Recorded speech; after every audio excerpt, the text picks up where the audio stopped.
இல்ல மீடியாவோட செயல்பாடு வந்து கொஞ்சம் ரொம்ப ஒரு ஒரு வருத்தப்படத்தக்கதா தான் இது இருந்தது. காரணம் என்ன அப்படின்னு கேட்டீங்கன்னா, முதல் விஷயம் வந்து அ அந்த துக்கத்துக்கு வர்றவங்க உண்மையாவே கிட்டத்தட்ட எல்லாமே ஒரு நெஞ்சு அடைச்சு போனது மாரியான ஒரு சூழல்ல தான் வர்றாங்க. ம்.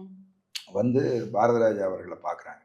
இப்ப அங்க வந்து என்னன்னு கேட்டீங்கன்னா, ஒரு ஒரு நல்ல பழம் பழுத்த ஒரு மரத்துல பறவைகள் வந்து சத்தம் போடும் தெரியுமா? அந்த பழத்த வந்து சாப்பிடுறதுக்காக வந்து ஒவ்வொரு குரலும் கியா, கியா, கியா, கியான்னு இப்படி பயங்கரமா சவுண்ட் வரும்ல. அப்படி ஒரு சத்தம் அந்த ரோட்டு சைடுல வந்துகிட்டே இருக்கு. அது என்னன்னு பார்த்தா, மீடியாவோட சத்தமா இருக்கு.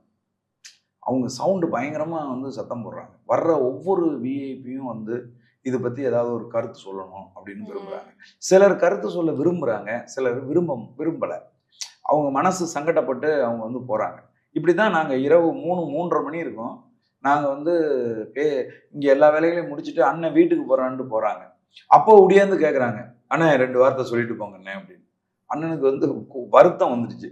"அட போங்கப்பா" அப்படின்ட்டு ஒரே வார்த்தை தான் சொல்லிட்டு அவர் பாட்டுல நேரா விடுவிடுன்னு நேரா கார நோக்கி நடந்துட்டாரு.